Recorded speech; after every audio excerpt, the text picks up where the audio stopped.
inilah contoh wanita yang tidak cengeng, yang taunya cari pengacara untuk merebut harta Gonogini.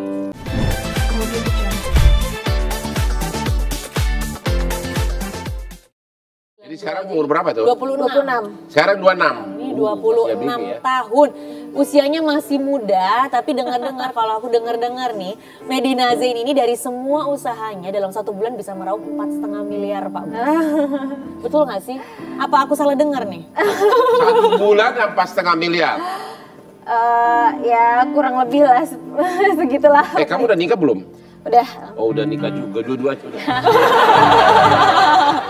Bang Hotman udah nikah belum? Oh saya sudah. Udah kan? Tapi bukan berarti kalau terpaksa gimana. Oke.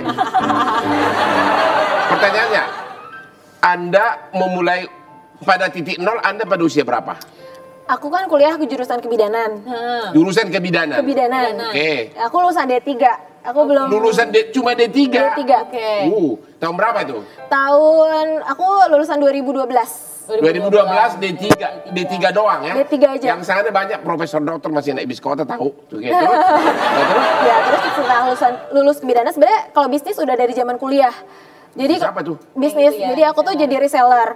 Karena kan kalau dari zaman kuliah kan belum punya modal, masih keterbatasan waktu juga. Karena kan kalau kuliah tuh padat banget. Jadi ya masih jadi reseller, belum punya brand sendiri. Jadi masih ngambil-ngambil barang orang, dijual-jual ke teman-teman. Oke, jadi sudah mulai ada bakat begitu ya? Iya. Kau mulai usaha umur berapa? Benar-benar mulai formal usaha? Umur 17-18 tahun. Terus saya sudah lulus D3 ngapain? Lulus D3 karena emang udah lulus kebidanan kan udah gak ada kegiatan. Jadi akhirnya setelah itu udah mulai fokus bisnis online. Habis itu? Nah, bisnis online ini karena emang awalnya dari reseller, aku benar-benar dari awal modal usaha itu benar-benar ngumpulin dari hasil reseller. Aku nabung, terus akhirnya aku bikin produk sendiri. Jadi produk sendiri ini aku masih maklun waktu itu. Jadi masih maklun bikin produk apa itu? Produk kecantikan. Kecantikan, oke. Terus?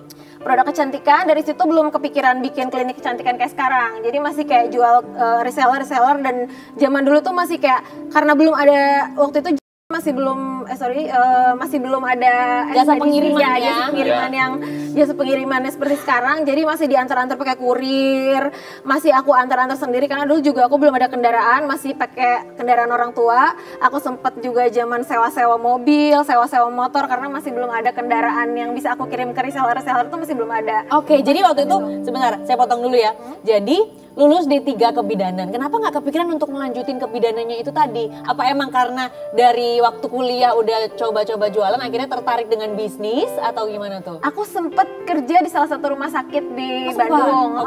2 bulan karena emang dinas pagi, dinas siang, dinas malam. Aku nggak kuat, akhirnya aku fokus di yang reseller tadi. Jadi aku pikir karena waktunya lebih fleksibel, aku juga bisa lebih banyak waktu untuk keluarga.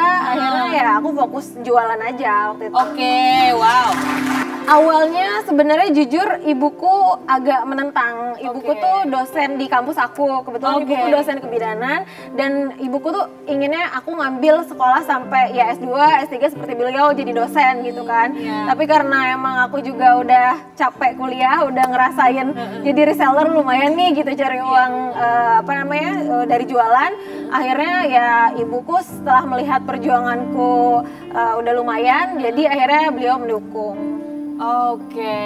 Jadi titik mulai usaha itu mulai cerah kapan? Sebenarnya mulai titik mulai berduit lah. Mulai berduit sih sebenarnya resellernya udah semakin banyak. Jadi waktu itu karena resellernya masih door to door, masih daerah-daerah Bandung karena aku kan asalnya dari Bandung. Akhirnya mulai tuh Instagram. Nah, aku mulai promosi di Instagram. Dulu kan belum ada Instagram tuh kalau misalnya endorse tuh belum bayar kan. Jadi kayak ngasih produk posting, dari situ udah mulai agak naik penjualan. Akhirnya dari situ aku mulai buka kayak usaha salon kecil-kecilan gitu. Dulu belum ada klinik. Kalau sekarang kan alhamdulillah sih udah ada dokter spesialis, alat-alat udah lengkap. Kalau dulu tuh masih kayak seadanya. Itu dengan modal sendiri ya? Dengan modal sendiri. Awal modal dulu dari reseller itu, dari aku jualan produk itu 30 juta aku jadiin untuk buat salon kecil-kecilan itu. 30 30 juta untuk bikin salon kecil-kecilan. Ya. Setelah itu? Jadi kan aku nabung tuh sampai 30 juta bikin salon kecil-kecilan. Terus tempatnya pun aku masih bagi hasil sama temanku. Jadi waktu itu temanku punya space kecil, cuman cukup untuk beberapa bed aja. Terus pakai aja deh nggak apa-apa. Pokoknya ya sewa seadanya. Pokoknya kalau pasien rame ya kita dapat. Kalau misalnya enggak ya udah gitu kan. Waktu itu. Jadi akhirnya aku buka salon kecil-kecilan. Ya dari situ mulai dikenal sama customer di Bandung, karena awalnya di Bandung, dan mulai tuh banyak customer yang udah mulai percaya datang ke salonku itu waktu itu. Jadi langganan gitu ya, mulai jadi langganan. Jadi kau merasa nggak bahwa kamu sukses sekarang ini adalah karena faktor kegigihanmu? Iya, jadi benar-benar aku sih orangnya berani mengambil resiko sih. Jadi aku tuh bersahabat banget sama resiko. Jadi dari awal bersahabat dengan resiko itu bahasa itu kelihatan sederhana, tapi itu adalah salah satu yang sering didengung-dengungkan oleh para orang-orang yang sudah top.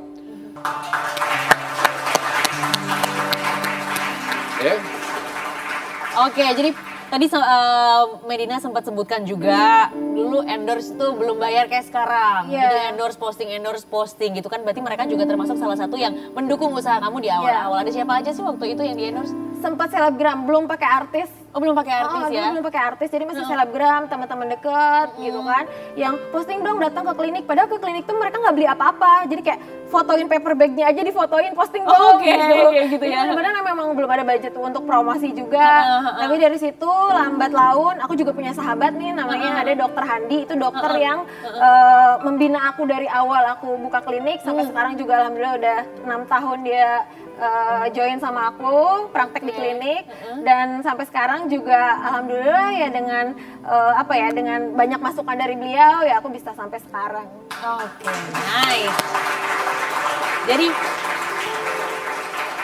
dengan modal 30 juta di space yang kecil punyanya temen, bikin salon kecil-kecilan, sekarang klinik kecantikannya sudah ada berapa tadi? 7 cabang. Sudah ada 7 cabang. Kalau boleh tahu karyawan yang dimiliki di klinik kecantikannya aja tuh berapa sekarang? Sebenarnya sekarang kan aku ada perusahaan holding sih. Jadi holding itu membawahi ada tour and travel. Tour and travel umroh ini baru dari 2015. Itu usaha kamu sendiri juga? Usaha aku sendiri. Terus ada klinik kecantikan, terus ada kosmetik, terus ada butik juga. Total karyawan sih 300-an lah, 350. 300 karyawan. Wow. Jadi inilah contoh wanita yang tidak cengeng, yang taunya cari pengacara untuk merebut harta gono gini. Ya, kalau ini malah ini kemungkinan malah dia yang memberi gono gini kepada lakinya. Ya itu contoh. Soalnya kalau kita itu pengacara begitu, wanita tidak kerja, shopping melulu, begitu cerai langsung cari pengacara. Gimana merebut harta gono gini suami? Kalau Anda nggak, malah Anda takut ya direbut ya hartanya ya. Kalau cerai. Sebenarnya ya gimana ya jawabnya? Gitu deh pokoknya.